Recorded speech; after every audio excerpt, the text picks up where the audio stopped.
जय हिंद मेरे प्यारे बच्चों। जैसा कि आपने लास्ट वीडियो में देखा था, मैं फिजिक्स स्टार्ट कर चुका हूं, वो भी क्लास 12 की। जी हाँ दोस्तों, तो इसमें हम पार्ट 1 फिजिक्स का, वो भी क्लास 12 का लेकर आया हूं और इसमें हम पढ़ेंगे आवेश के बारे में। जी हाँ दोस्तों, आवेश के बारे में। आवेश क्या होता है, कैसे उत्पन्न होता है, ये कैसी राशि है और इसका क्या क्या उपयोग करते हैं। तो चलिए बिना किसी देर के स्टार्ट करते हैं आज का वीडियो। तो जैसा कि मैंने आपको बताया, आवेश के बारे में पढ़ेंगे हम। तो ये चैप्टर फर्स्ट में है। जी हाँ दोस्तों, अध्याय 1 भौतिकी का कक्षा 12वीं का स्टार्ट कर रहे हैं और जिस अध्याय का नाम है विद्युत आवेश एवं क्षेत्र। जी हाँ दोस्तों, इसका नाम है विद्युत आवेश एवं क्षेत्र। तो चलिए बात करते हैं विद्युत के बारे में। विद्युत क्या है? विद्युत एक ऊर्जा है। विद्युत एक ऊर्जा है जिसके कारण कोई भी चीज यानी कोई भी पदार्थ दूसरे हल्के पदार्थों को अपनी ओर आकर्षित या प्रतिकर्षित करता है, ये विद्युत है। इसके अलावा आवेश क्या होता है? आवेश जो है क्या होता है, इसको पढ़ें। इससे पहले हम पढ़ लेते हैं इसकी उत्पत्ति कैसे हुई थी, मतलब इसकी अवधारणा कैसे लगाई थी। कुछ प्रैक्टिकल करते हैं ना, कुछ कर रहे हैं तो उसके वैज्ञानिक कुछ करते हैं और कुछ के बदले उनसे कुछ जो है उसका परिणाम निकलने लगता है। तो ऐसे ही कुछ वैज्ञानिकों ने प्रैक्टिकल किए थे, उन प्रैक्टिकल के आधार पर जो है ना आवेश उत्पन्न हुआ है। तो चलिए स्टार्ट करते हैं कि किस तरीके से उन्होंने प्रैक्टिकल किए। तो सबसे पहले क्या हुआ कि पहले प्रैक्टिकल में एक कांच की छड़ ली, 2 कांच की छड़ ली, एक को लटका दिया धागे से, रेशम के धागे से, और दूसरे को हाथ में ले लिया। दोनों छड़ों को हमने यानी उन वैज्ञानिकों ने काय से रगड़ा? ऊनी कपड़े से रगड़ा। और फिर जो हाथ वाली छड़ थी वो धागे से लटके हुई छड़ के पास ले गए। जूम करके वो धागे वाली छड़ दूर हटने लगी है, भैया दूर हटो दूर। तो देखा पहला प्रैक्टिकल, इसमें देखा कि भैया जो छड़ हम ले जा रहे हैं वो दूसरी छड़ को प्रतिकर्षित कर रही है। फिर दूसरा प्रैक्टिकल उन्होंने क्या किया, एक प्लास्टिक की छड़ ली यानी एबोनाइट की छड़, और दूसरी जो है हाथ में ले ली। एक को लटका दिया, दोनों ही काय की छड़ें हैं प्लास्टिक की, एक को लटका दिया और एक हाथ में ले ली। दोनों को रगड़ा अब बिल्ली की खाल से। दोनों को काय से रगड़ा? बिल्ली की खाल से। तो ये हाथ वाली जो है ना लटकी हुई छड़ के पास ले गए तो लटकी हुई छड़ दूर भागने लगी, यानी कि इससे भी उसको एलर्जी थी। फिर उन्होंने एक छड़ जो है लटका दी, जो धागे से लटका दी कांच की छड़, हाथ में ले ली प्लास्टिक की छड़। कांच की छड़ को उन्होंने रगड़ा वो ऊनी वस्त्र से, और जो प्लास्टिक की छड़ थी उसको रगड़ा उन्होंने बिल्ली की खाल से। अब दोनों को पास लेकर आए तो दोनों एक दूसरे को आकर्षित करने लगी, यानी जो धागे पर लटकी थी वो छड़ उसके पास आने लगी। तो देखा उन्होंने इन सभी ऑब्जर्वेशंस को देखा, यानी इन सभी परिणामों को देखा, और उन्होंने देखा कि जब एक दूसरे को दूर हटा रही थी, यानी दूर हटाते हैं प्रतिकर्षित होते हैं, तो जब एक जैसा गुण रखते हैं तभी जाके वो दोनों में क्या होता है, प्रतिकर्षण होता है। जैसे हम अपनी बात कहें, एक ही स्कूल में अगर 2 मैथमेटिक्स के टीचर्स होते हैं तो वो एक दूसरे की खूब बुराई करते हैं, ना तो एक दूसरे का सामना करते हैं। इवन कोचिंग्स में भी क्या होता है, जो मैथमेटिक्स के टीचर्स होते हैं वो एक दूसरे से कभी बहुत ही कम मिलते हैं, यानी समान गुण वाले एक दूसरे को क्या करते हैं, प्रतिकर्षित करते हैं। यानी उन्होंने देखा कि जो एक जैसे प्रैक्टिकल्स थे, यानी कि पहले प्रैक्टिकल और दूसरे प्रैक्टिकल में एक जैसी छड़ें ली थी और एक जैसे ही कपड़े से उनको रगड़ा था, तो देखा कि उनमें प्रतिकर्षण हुआ। फिर तीसरे प्रैक्टिकल में क्या किया, एक छड़ ले ली दूसरे की और एक दूसरे की, तो उनमें आकर्षित होने लगा। इसका मतलब इन दोनों में विपरीत गुण होंगे। अब तो इन्हीं गुणों को उन्होंने क्या किया, उन्होंने नाम दिया, पहले धनावेश नहीं था इसका नाम था कांचाव। क्या नाम था? कांचाव।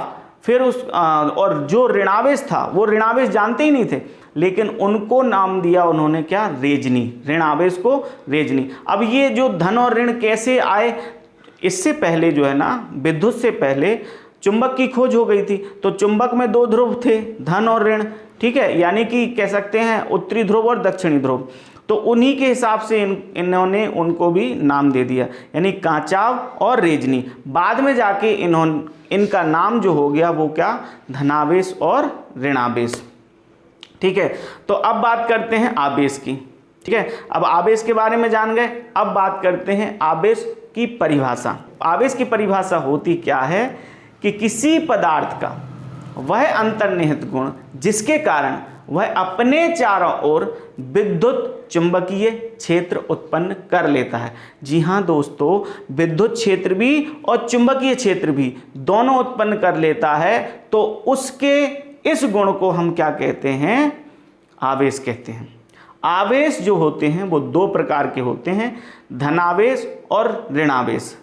आवेश का SI मात्रक कूलॉम होता है, यह एक अदिश राशि होती है, और एक इलेक्ट्रॉन के आवेश को मूल आवेश कहते हैं। एक इलेक्ट्रॉन के आवेश को मूल आवेश कहते हैं, फंडामेंटल चार्ज। एक इलेक्ट्रॉन का आवेश कितना होता है, एक इलेक्ट्रॉन का आवेश होता है 1.67 इंटू 10⁻⁻19 कूलॉम। इसको मूल आवेश कहते हैं। अब बात करते हैं आवेश उत्पन्न कैसे होता है। ठीक है, प्रैक्टिकल कर लिए, आवेश का नाम दे दिया, अब ये उत्पन्न होता कैसे है। तो अंदर जाके जब स्टडी करी है तो क्या स्टडी से निकला, आपको पता है कि जब दो पदार्थों को रगड़ा जाता है, ये हम घर्षण विद्युत की बात कर रहे हैं। कौन सी विद्युत की, घर्षण विद्युत की। ठीक है, तो जब दो पदार्थों को रगड़ा जाता है, जैसे कि हमने रगड़ा था बिल्ली की खाल से, रगड़ा था किसको, प्लास्टिक को। ठीक है, तो उसमें जो आवेश उत्पन्न हुआ, आवेश से हमने क्या बोल दिया, उसे घर्षण विद्युत। ठीक है, घर्षण के कारण उत्पन्न हुई, इसलिए इसको क्या नाम दे दिया, घर्षण विद्युत। अब बात करते हैं आवेश उत्पन्न कैसे हुआ। आप लोग जानते हैं सभी पदार्थ परमाणुओं से मिलकर बने होते हैं, प्रत्येक पदार्थ परमाणु से मिलकर बना होता है। और जब दो पदार्थों को, ये हम यहाँ पर बात कर रहे हैं किसका, कुचालक का। ठीक है, आप कहोगे सर चालक की बात क्यों नहीं कर रहे, बेटा चालक में जो है ना पहले से मुक्त इलेक्ट्रॉन होते हैं, तभी तो क्या है, करंट इस तरफ यहाँ लगाओ तो यहाँ तक चला जाता है। लेकिन कुचालक में क्या होता है, यहाँ करंट लगाओगे तो यहाँ तक जाएगा ही नहीं, क्योंकि उनको ट्रांसफ़र करने वाला कोई सोर्स नहीं होता। ठीक है, यानी उसको आवेश वाहक कुछ होता ही नहीं है। ठीक है, आवेश को एक एंड से दूसरे एंड तक ले जाए। तो ऐसा हम बात कर रहे हैं कुचालक में कैसे आवेश उत्पन्न होता है।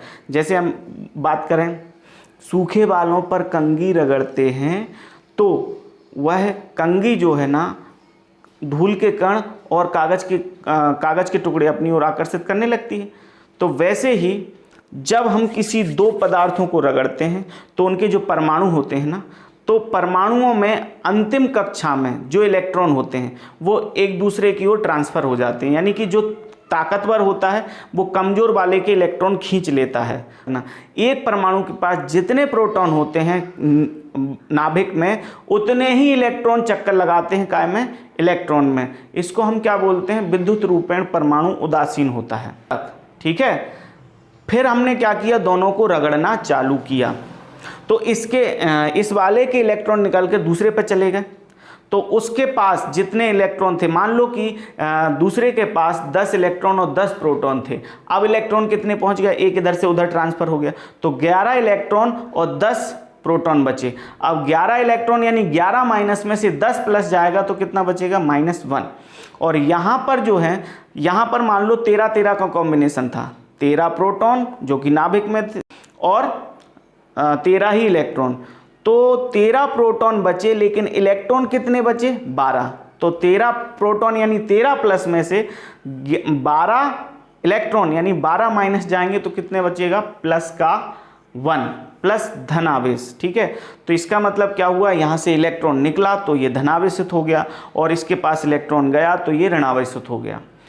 इसको हम दूसरे भाषा में, साधारण भाषा में ये समझ सकते हैं, जो धनी व्यक्ति होता है वही क्या करता है, वही दान करता है, तो वो धनी कहलाता है। मतलब इलेक्ट्रॉन जो त्यागा, वो उसने दान किया तो वो धनी हो गया, और जिसने लिया यानी जो लेता है तो वो क्या कहलाता है, ऋणी कहलाता है। ठीक है, तो उसके पास ऋण आवेश हो गया। जो दाता है वो धनी और जो लेता है वो ऋणी। तो इस प्रकार से जो होता है पदार्थों पर आवेश उत्पन्न हो जाता है। इसी को हम कहते हैं आवेश उत्पत्ति का इलेक्ट्रॉनिक सिद्धांत। यह जो विद्युत आवेश उत्पन्न होता है पदार्थों पर, तो इनमें क्या होता है, जब इलेक्ट्रॉनों का आदान प्रदान होता है तो इलेक्ट्रॉन जो त्यागता है उसका द्रव्यमान कम हो जाता है और जिस पर इलेक्ट्रॉन जाता है तो उसका द्रव्यमान ज़्यादा होता है। यानी कि आवेश की उत्पत्ति में द्रव्यमान का भी जो है ना परिवर्तन होता है। जो देता है उसका कम हो जाता है, जो इलेक्ट्रॉन लेता है उसका ज़्यादा हो जाता है। यानी कि जिसका धनावेश होता है, जो धनावेशित होता है उसका द्रव्यमान में कमी आती है और जो ऋणावेशित होता है उसके द्रव्यमान में वृद्धि होती है। क्यों होती है? क्योंकि जो देता है उसका इलेक्ट्रॉन कम हो जाता है, तो इलेक्ट्रॉन कम हुआ यानी इलेक्ट्रॉन में कुछ ना कुछ तो द्रव्यमान होता है ना, तो उसका द्रव्यमान कम हो जाता है और जिसके पास पहुंचता है उसका द्रव्यमान बढ़ जाता है। अब बात करते हैं हम आवेश का क्वांटीकरण। तो क्या होता है आवेश का क्वांटीकरण?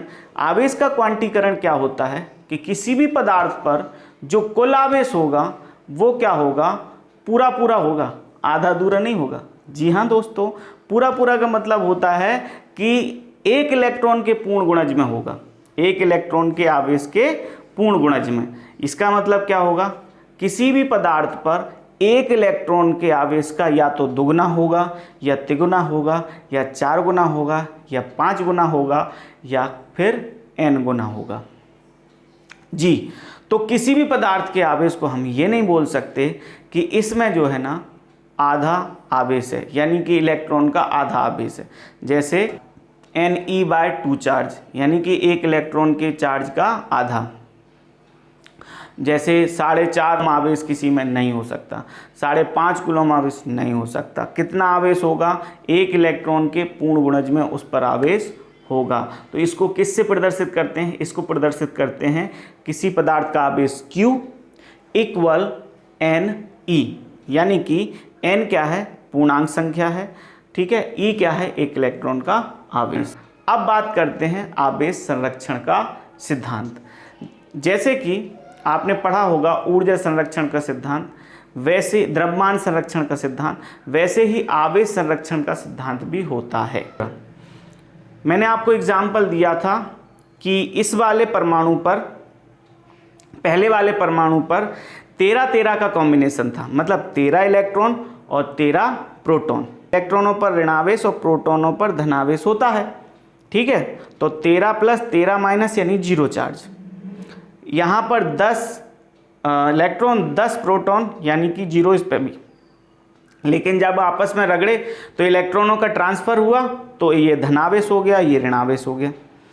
इसी उस स्थिति में हम अगर देखें तो जब रगड़ते हैं उससे पहले की स्थिति पर बात करें तो इस पर कितने इलेक्ट्रॉन थे? 13। और प्रोटॉन कितने थे? प्रोटॉन कितने थे? 13, ठीक है। इसके पास इलेक्ट्रॉन कितने थे? 10 और प्रोटॉन कितने थे? 13। तो कुल मिलाकर कितने इलेक्ट्रॉन थे पूरे सिस्टम के पास? 13 और 10 23। प्रोटॉन भी कितने थे?